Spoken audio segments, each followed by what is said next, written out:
And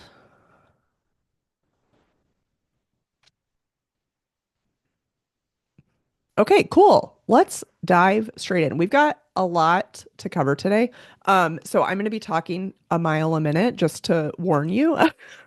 Maybe you can watch the recording in like half speed if you need to, but I'm going to go through everything, kind of basic foundations of design today, and talk about some of the kind of small things that I see a lot of DIY designers do that signals to me like, oh, they're doing it themselves because they just don't have this knowledge of these kind of like really easy, low-hanging fruit pieces that we can do to really upgrade our designs and make things look more professional. So, we just met, but we don't know each other very well. I'm Jamie Cox. I'm a brand strategist and the person behind Brand Burnout. Before I was a brand strategist, I was a designer. That's my background. And everything I do in the brand world now kind of comes from that knowledge as well, and just knowledge as serving as a creative director, working on all sorts of different campaigns. Um, and yeah, most of my work now centers around strategy and setting the tone for a lot of these things that brands do. I'm based in Nashville. I've got a husband and two dogs, and they are probably going to bark. The dog's not the husband. So just bear with me here. So just as we begin, there are some friendly reminders like design is really, really overwhelming, and you could spend, I mean, I think professional designers could spend all day tweaking, tweaking, tweaking, and it's just not worth it. That's my hot take for today. But my biggest pieces of advice are to begin at the beginning. So my yoga teacher always says this, but just kind of like know where you're at and embrace that. And just kind of, my friend Kara says, don't be afraid to be seen trying. So just try new things and you'll figure it out. Inspiration versus emulation. So we're looking at, all sorts of design all day, and we want to make sure that we're embodying the feeling of that, not just copying it. And then be realistic about your tools and skills. So if you find yourself spiraling in, oh, I'm trying to draw this icon by hand, and you have no illustration background or no interest in improving those skills, let that go. You can find stock versions of all of those things on Creative Market. There's so many resources out there. So my biggest word of encouragement is like, don't spin out on the things we can't do. Focus on the things we can do. So I sent over the brand archetype assessment, but we're going to talk a lot about brand archetypes today. That's a lot of my brand work centers around that. And there are tons of resources out there about brand archetypes. I'll include some in the follow-up with this recording as well. But basically, brand archetypes help you kind of build a brand that has a more human component to it. So rather than just kind of this robotic, especially in the B2B world, this robotic voice behind a screen, there's no face, there's no personality. Brand archetypes help us hone in on what is that personality that both feels authentic to us. If we have a team, it kind of makes everything a little bit more cohesive, no matter who's saying it. And then if we work with clients, how are we showing up to be the person, partner, service provider that they need and trust? So there are 12 brand archetypes, and I'm going to look at each of these through a design lens. So I will say, I've created some mood boards to kind of showcase how these visually show up. A lot of this is determined on my own personal aesthetic style, but also the Pinterest algorithm. So if you look up these archetypes on your Pinterest algorithm, for example, they might look completely different. But I'm going to show you what each of these look like. So I'm going to walk through the 12 archetypes. I know you said that didn't have, you hadn't done the assessment yet, but you might read these and like start to gravitate toward one or the other. I recommend just writing those down. So first up is the outlaw. So the outlaw is a rule breaker, and they're known for being bold, unconventional, and gritty. The name of the archetype really speaks to me, and where my brain goes is like skateboard culture, tattoo culture. This is kind of my personal archetype. I mean, I've got green hair. Nobody's surprised.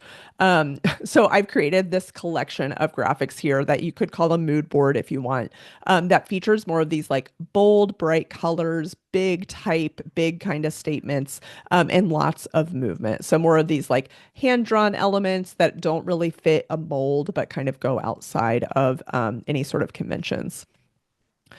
Next up is the jester. This is the other one I gravitate toward a lot. The jester is a fun-loving archetype that prioritizes fun and playfulness above all else. I always say that the jester is fun, not funny. They might be funny too, but it's more about being this kind of playful, whimsical vibe. They use lots of colors, fun doodles, very non-serious, and just kind of like, I'm here for a good time, not a long time. And you'll start to see a lot of these kind of the archetypes move in quadrants. So some of these will start to look the same. They're just kind of variations. So next up is the creator. We see this a lot in marketing agencies, brand agencies, like Lego is a creator brand, Adobe is a creator brand. They're often seen as artistic and can be colorful and abstract. For this archetype, I like to use a lot of like fluid shapes that are more malleable, so they let our viewer kind of impress what they want onto the visual identity. I wanted to find visuals that let your imagination basically run wild, if you will. And then the color palette, again, as with the gesture, is more bright, playful, and speaks to that kind of level of creativity. The magician, so we're starting to move into this more whimsy, but really like detailed space. So the magician makes the impossible possible. They're often transformative, using their powers to take their customers from point A to point beyond belief. I wanted to capture this idea of transformation and leaned into these kind of like more witchy, mystical vibes, these stars, and kind of these dreamy textures. I love to lean into the details when I'm working on a magician brand, because it just makes it feel like so magical and over the top. Um, and then next up, we've got the every person. So the every person, also known as the everyman, is relatable and down to earth. I think of these as more classic Americana designs. Walmart, Budweiser, there's all sorts of everyman brands out there. Think simplistic, and it's their motto is more like it's in about belonging. You're just like me, and I'm just like you. So their designs are simple and really approachable. I also think about color palette a lot here. Blue is really popular in this space because it feels a little bit non-divisive. We'll talk some about color as well later. Whenever I ask anybody about what their favorite color is, they always say blue. So that's where my brain goes with the every person. The innocent is pure and optimistic. They often embrace joy and simplicity. I think of Forrest Gump when I think of the innocent, but they're non-confrontational, calm, and tranquil. So here I thought about a lot about this like more light and airy feeling. And then just kind of taking things really slow and calm, muted colors, beige, gray, white, just to make other people feel comfortable. The hero, we're back in that kind of bold space, is brave and determined. They're often seen as a partner who can overcome big obstacles. So we see a lot this a lot in service-based businesses too. Like, hey, don't worry about it. We've got it under control. We're going to swoop in and save the day, or fix the thing, or build the thing.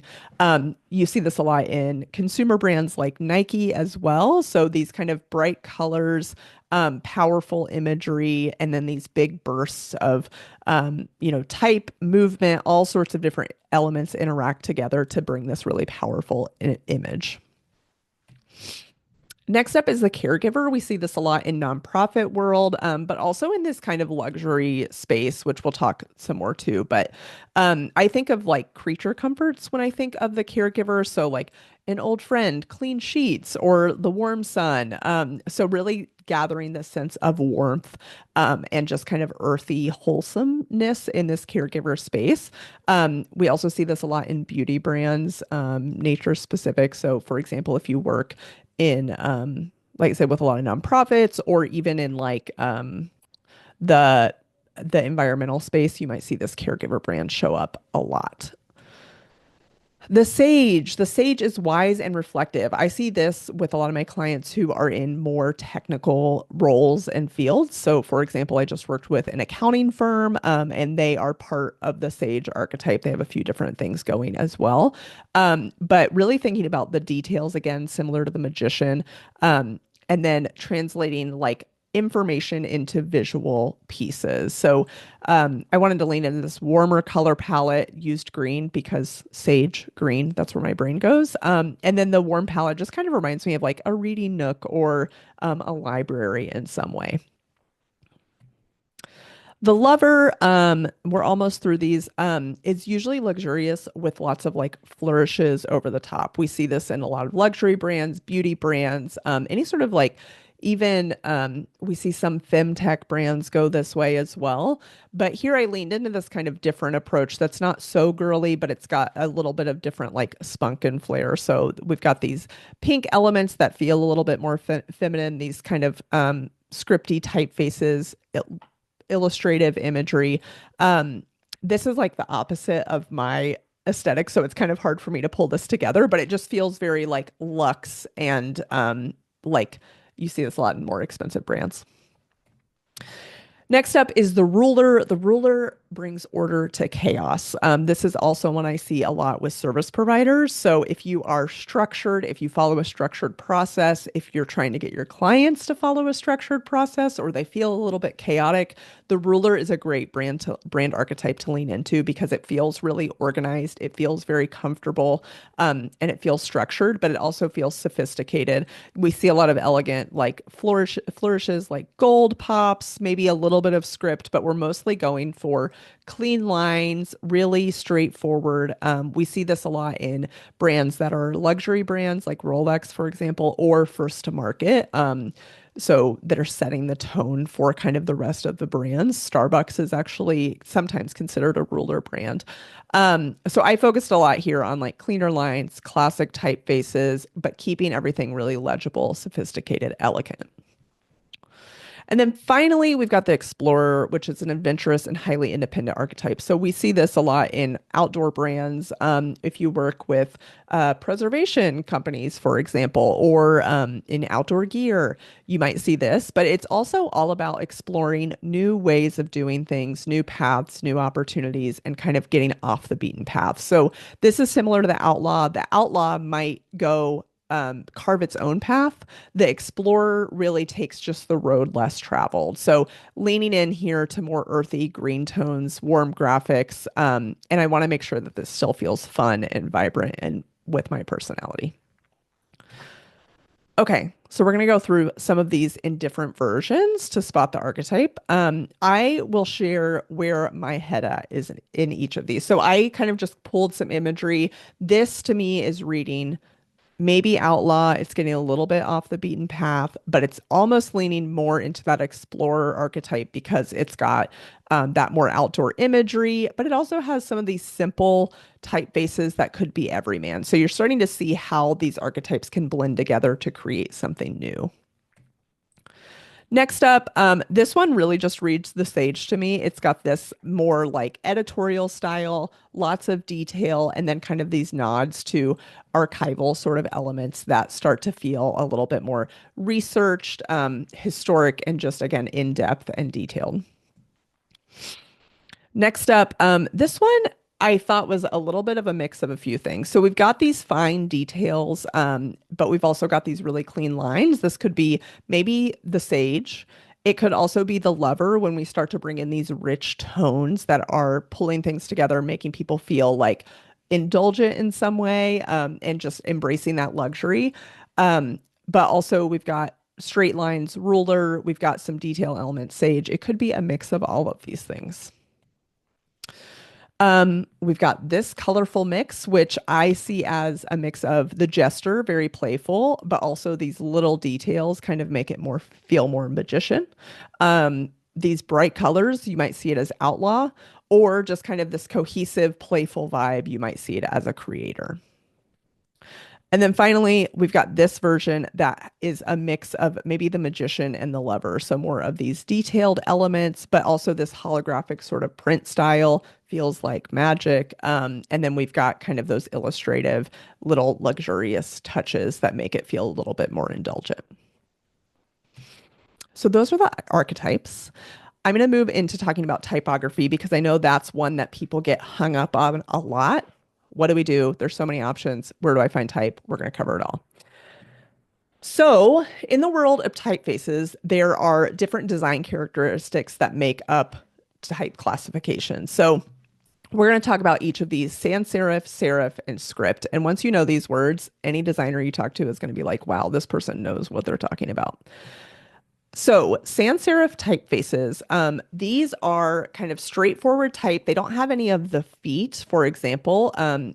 Hence the name sans, which is without, so without serifs. They can have a more geometric quality to them and feature a more uniform stroke width. So we often see these in hero archetypes because they can be really bold and big. We see them in every person because they're really simplistic and we can kind of impress whatever we want upon them. We also see them in innocent because they're really clean and clear. Magician because we can kind of apply details to them as we go. So there's all sorts of different things that this can do for us. We often see this used the best uses are web-based reading. Our eyes like to read this on screens, headlines and titles because we can go really big with these. Wayfinding, so if you're driving down the interstate, you'll see these signs. Modern and minimalist aesthetic because these are so simple. And then data visualization, so being able to kind of take a lot of information and make it really simple. This typeface helps you do that. Serif typefaces are those with small lines and strokes, also called feet, at the end of the letter forms. These embellishments give you a little bit more of a traditional look. So we see this a lot in the Sage, maybe in some of those more luxurious feeling brands like the Lover, where those little tiny details make all the difference. We actually see these, whereas sans serif we like to read on screen, our eyes like to read serif typefaces in print. So we often see books printed with serif typefaces because the feet help our eyes connect the letter forms and see the words as whole objects. So it just makes reading a little bit more fluid and easy. So these are, they usually capture a more classic and sophisticated structure for aesthetics. And then these, like I said, you see this a lot in the Sage, Magician, Lover, Caregiver. So yeah, and we often see a mix of all of these things together too. And then next up is our kind of like use cautiously. So script typefaces emulate handwriting and are often really expressive and fluid. They can be elegant and whimsical, but they can also be kind of more formal and historic even in some contexts. So I recommend steering clear of these, honestly, or using them sparingly because we honestly don't see script typefaces a lot in other languages either. So if somebody is English as a second language, this might look totally wacky to them and they might not be able to read it. So I recommend using these sparingly. But when we do see them, we often see them in formal invitations and cards. We see them as embellishments paired with another simple typeface. And then, like I said, we see these in like more luxury brands. They can feel a little bit more high end, innocent magician, Lover, Caregiver, but we could go in that more handwritten style and see it as creative or creator or jester. It just kind of depends on the version you choose. So there's a lot of places to find type. The first place I always go, regardless of if I'm working for myself, working for somebody else, is Google Fonts because these are web ready, meaning you can use them on a website and they will work. They often also work in most email service providers. So Flowdesk, I think, has access to all of the Google fonts. Google Slides has access to all of these. So that's great. Plus, they're free. That's what we really, really love. If you're an Adobe user, Adobe Fonts is a great option for more creative typefaces. You can find ones from more like boutique sort of type foundries, fonts that you're not going to see a lot of other places. And there's a lot more variety there. So that's just if you're an Adobe user. It's fonts.adobe.com. You might even just be able to buy a membership to their font portal as well. You can also purchase typefaces via like Creative Market or Envato or similar creative marketplaces. These typefaces are usually created by artists. They might be limiting in kind of the different varying weights they have, or the applications in which you can use them. So it's really important to just, before you download anything, before you pay for anything, making sure that you understand the licenses there to make sure that, oh, I can use this on my website if it gets up to 1,000 views, or if I print this thing, or if I put it on an app. So there's all sorts of different restrictions around typefaces, which is why I always recommend going with Google Fonts. So, how many fonts? This is one that I see a lot of people get tripped up on because there are so many options out there. So, what do we do? It's easy to get overwhelmed with all of these options, and when you start scrolling on Google Fonts, it's going to be it's going to be a lot. So, to help you kind of decide, I recommend prioritizing legibility. So, yes, that typeface might look cool, but can people read it? That's the biggest question. And then my second piece of advice is keep it simple. So choose two typefaces max or lean into using fonts of one typeface. So, for example, your headlines might appear in bold, your body copy might appear in regular, or an emphasize might be in italic. So, really trying to narrow in, eliminate some choices. And just focus on max two typefaces. Headline should be clear and distinct. So that might be where that more fun brand pop comes into play. Subheadlines should be clear and are often created with different fonts using that typeface. So bold, italic, all caps, for example. And then body copy should be easy to read and scalable. So it looks good big, it looks good small, it looks good in one sentence, it looks good in a paragraph. Typically, sans serif typefaces are preferred for web-based reading again. So next up, I went to Creative Market and found some typefaces and looked at examples of their applications. So you can see that based on the style, meaning the weight, the color, the surrounding elements, the typefaces take on kind of these different personalities. So on the left, this might be a creator brand because we have all these colorful interlocking letter forms. They've scaled everything in different sizes, so it just feels a little bit more playful, whimsical, flexible. And then they have that kind of like wiggle to everything with the background color and that contrast. In the middle, they've used this more Americana sort of color palette that gives this more of an industrial or traditional look. It makes this feel more like the every person.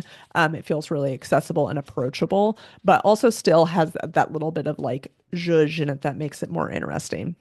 And then on the far right, we see this bright green contrasted with dark blue, and these more like mysterious black and white photos that break up some of the typeface. So this could be outlaw with that bright color and that kind of more mystique, if you will. And then, but it could also be maybe explorer with some of these more outdoor imagery pairings that they're doing. Next up, we've got the same typeface three ways.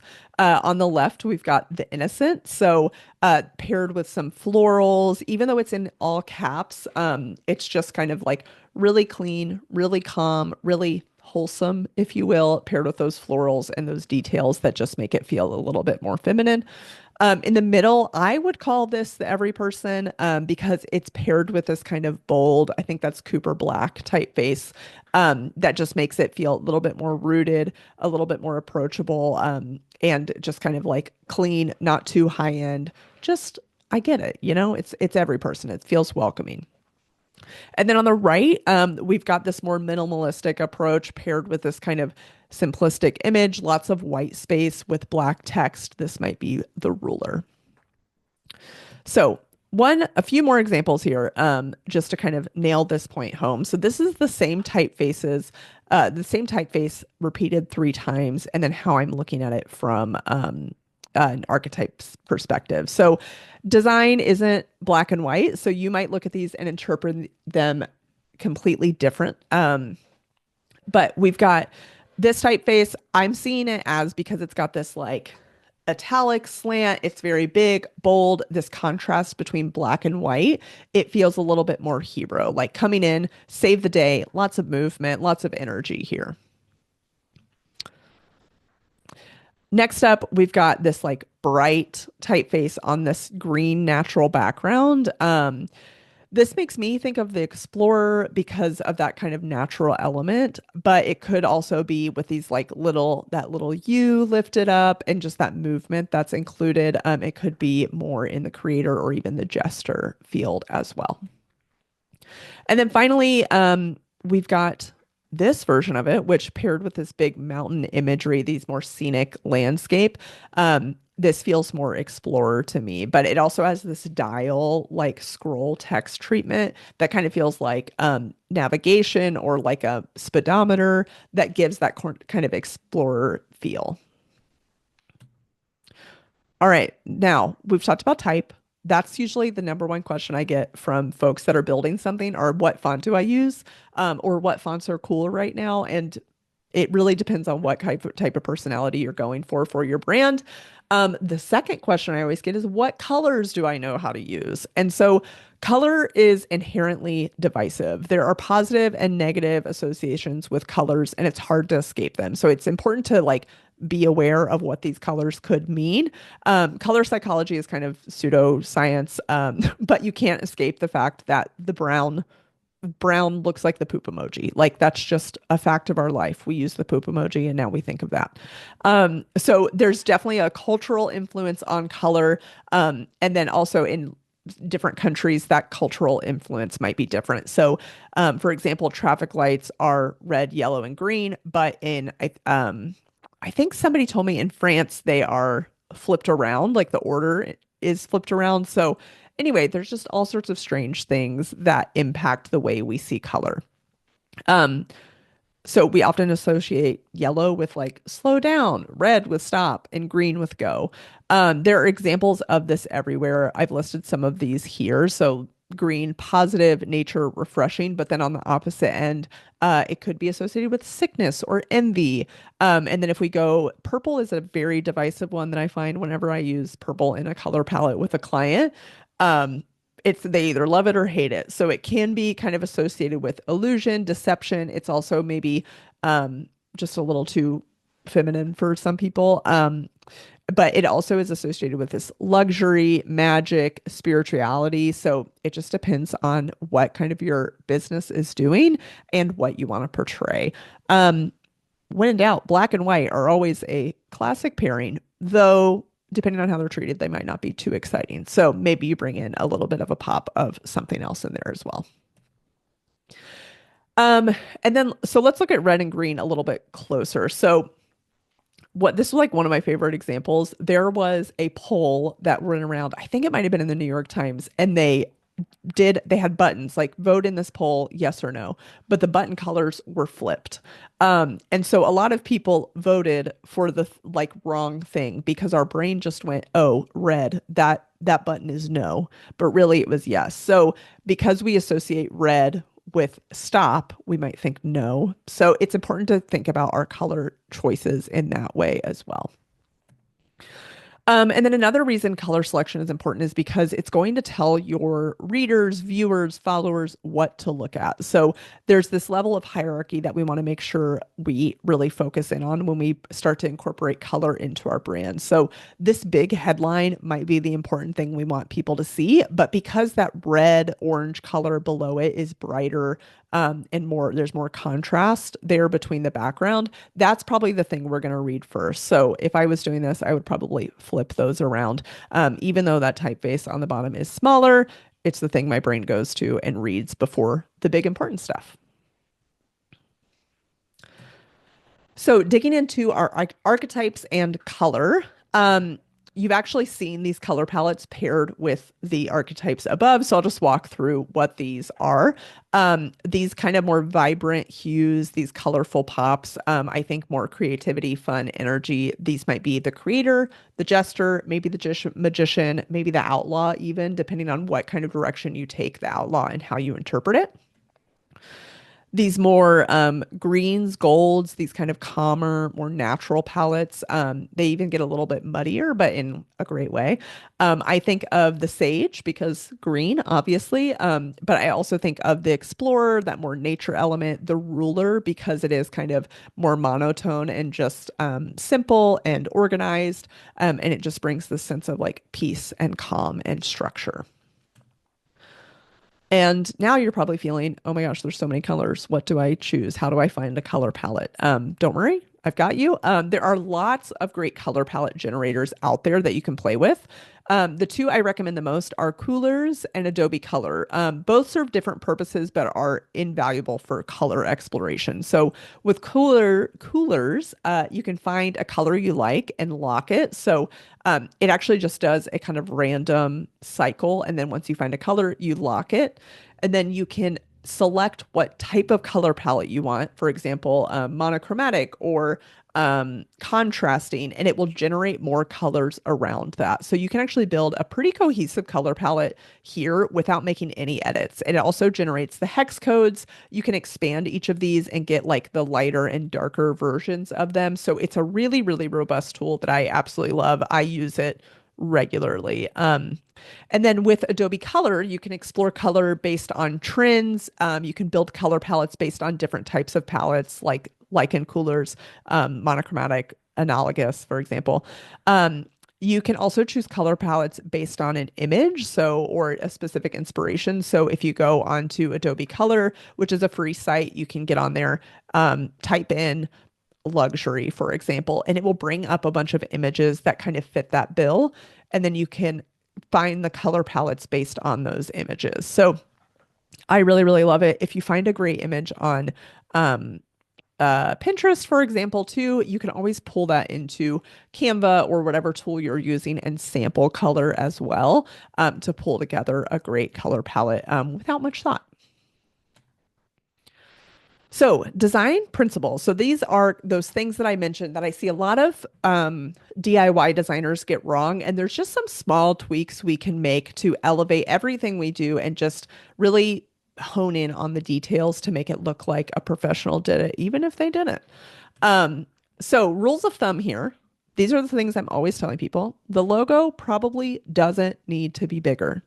The logo is not the most important thing in your brand or probably on the page if you're creating content, if you're writing a blog, if you've got business cards. The logo is probably not the most important thing. Your contact information is your key message that you're trying to say, your point of view, whatever you're trying to get your audience to do, that's probably the most important thing. So the logo does not need to be bigger. Prioritize consistency over pop. So if you get, I get into design and people are always like, it just needs to pop more. Um, not necessarily. Sometimes we just need consistency. Consistency builds trust with our audience. It lets them know, like, hey, we're steady, we're good. You know what to expect from us. So really focus on consistency. Don't go like, oh, I just need to incorporate some orange just to make it vibrant, more brighter. We don't really need that.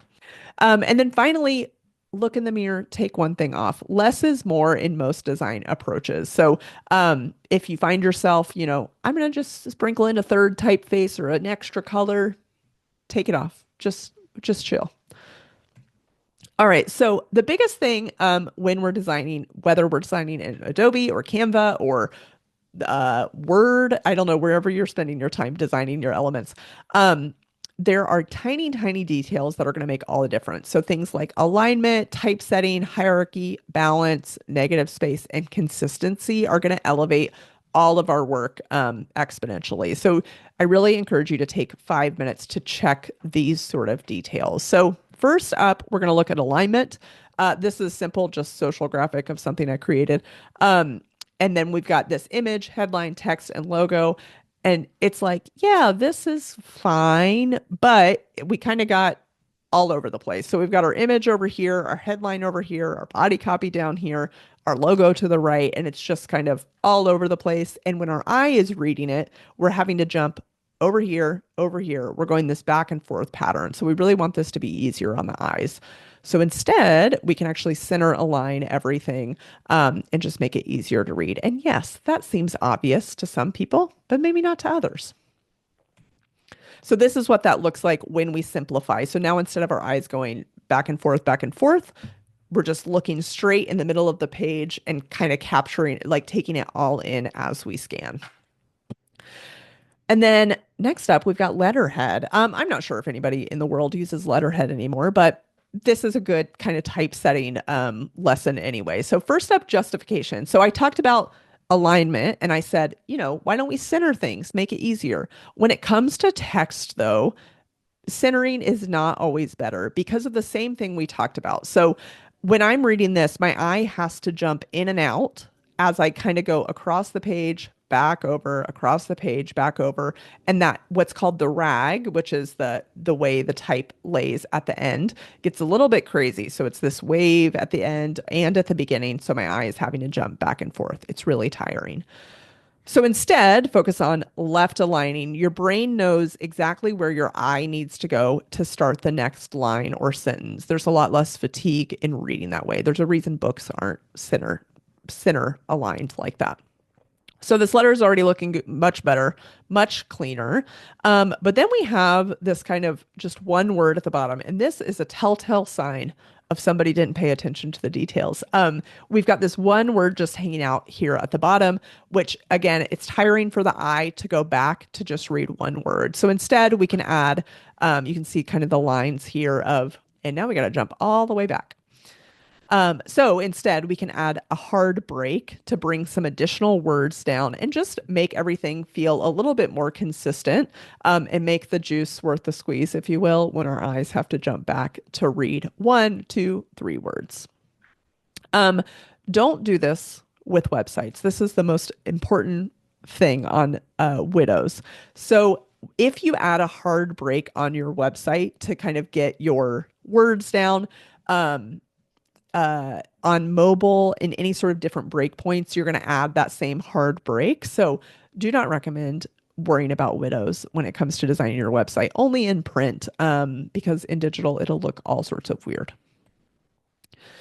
And okay, here's our letter. Again, it's looking better, but we've got a few other things we can do to just kind of knock this out of the park. So let's talk about visual hierarchy. So in this design, everything was kind of the same level, everything's the same color, and it's just kind of like, what do we want our audience to do? So instead of making everything the same type size, the same color, I've actually added this kind of subheader body style to the top. That's going to be where the most important information in this letter is. For example, maybe a call to action. Hey, I'm writing to ask for money for your business, for connection. I don't know what it is, but that kind of main ask would be in this bigger part where people can skim a little bit easier and get the main point of the letter across. All right, so now we're looking pretty good. This is kind of the before and after of this design. So we went from this centered, small type, jumping all over the place letter to this more cleaned up version that's all left aligned, really clean, easy to read, easy to digest. Next up, we're going to look at negative space. This is the other big mistake I see DIYers make. So listen up. When you don't have to use when you're designing, you do not have to use every pixel given. In fact, I would encourage you to not do it. It's similar to the kind of look in the mirror, take one thing off. If you find yourself with too much content to fit the space, you probably need to shrink down on the content side, not expand everything to the edges. So you'll see here, my design goes edge to edge. I've got the logo at the top going to the edge, the text going to the edge, the URL at the bottom going to the edge. And when I read the main message, my eyes actually go off the page completely. And I want to make sure my audience stays focused on what they need to read. So this is the margin that I'm currently work with. It's teeny, teeny, tiny. The type doesn't need to be this big, first of all. And the logo doesn't need to be that big, probably. And it probably doesn't need to go all the way to the edge because, especially on mobile, it's going to get cut off. It's going to get covered up by your little Instagram DM message thing at the bottom in a story. So we're going to look at making our type smaller and bring everything in toward the center to add that bigger, comfier margin, and use that more white space. So there is a mistake on this slide, and it is a widow at the bottom. So you'll see room is on its own. Sometimes in design, we can't get it to work. And I say, choose your battles. So here, it was more important for me to have that breathing room around the design, so people could read it easily rather than trying to adjust, moving that the down to room. There was kind of this weird flow happening. So sometimes embrace the widow, choose your battles. What's going to win out today for me? It was margins. And then finally, let's look at some slide decks. So when we think about creating any sort of documentation, we are often thinking about balance. Like, how can I create symmetry and like equal spacing, That's not always the best option though, because a lot of that information, like this picture, for example, probably isn't the most important thing on the page. The text is. So instead of doing this more 50-50 split, 50% image, 50% text, we can actually think about what's important and minimize from there. So instead, let's look at this more 33% image, 67% text, and highlight what's actually important. So here we go. We've shrunk down the image, cropped it in a new way to create this new ratio. And now the text has more space to take up and to kind of get that attention. But there was also, a lot of text. So again, look in the mirror, take one thing off. The last slide had a lot of text, and it would be maybe better if we took this more condensed approach. When we are presenting, we don't want people to just be reading the slide. We want them to be listening to us. So as a rule of thumb, I think of this 5 by 7 rule. So only go 7 words across and 5 lines down. Because again, we want people to pay attention to what we're saying, not what the slide says. The slide is there to supplement. So include key ideas, big ideas, one-liners that are going to kind of stick with people rather than, line by line by line of everything you do, all the text. It can feel a little bit overwhelming and we lose that visual hierarchy. And then next up, and we are rounding third and heading into home, but we're going to talk about scaling images. So um, I see a lot of people scale images by their side handles or the top handles, which then makes these images look really stretched, compressed, warped, distorted. So always making sure you're scaling proportionally. So if you're using Adobe, a lot of times you might hold shift and drag to expand. I think Canva, it scales proportionally no matter what. But just knowing those kind of shortcuts for your tools to make sure everything scales proportionally. This is the same with text, images, icons. If anything looks stretched in one way or another, reset, maybe import the image again and start over and just making sure you're scaling from those corners. And then two, rather than just kind of like scrunching an image into a certain space, consider cropping the image instead to really zoom in and focus on the subject, rather than kind of trying to squeeze it into a circle or a square or a rectangle where it doesn't fit. So, consistency. Here are some of these examples of kind of how we build consistency as we build this brand. So, these are two different brand archetypes I built previously. For some example stuff I was doing, this is my innocent archetype. I put together just some simple color palette, type, little icons and imagery to kind of create this more cohesive brand experience. So you'll see the common threads throughout. So we've got this color palette is the same throughout, this more ivory, warmer tone with these pops of blue and green. We've got the same typeface and we are limiting it to one typeface on this one, just using different fonts, different colors to kind of build that visual hierarchy. And then we're using these kind of like square icons to just tie everything together, and let people know like, oh, this is the same person. So even without the logo on all of these pages, they would all look cohesive and like they're related.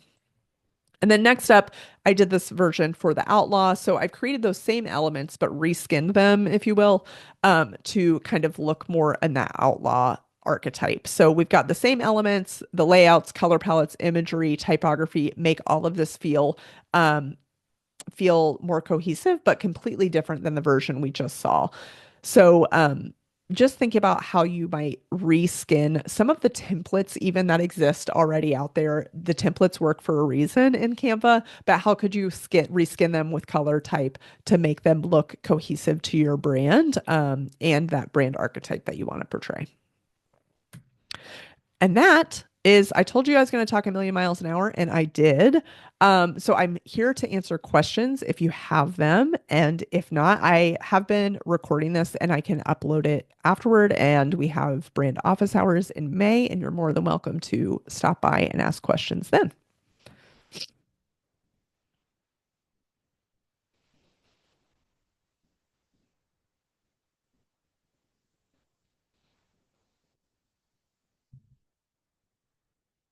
Awesome. Well, Jennifer, thank you so much for joining. I'm going to click stop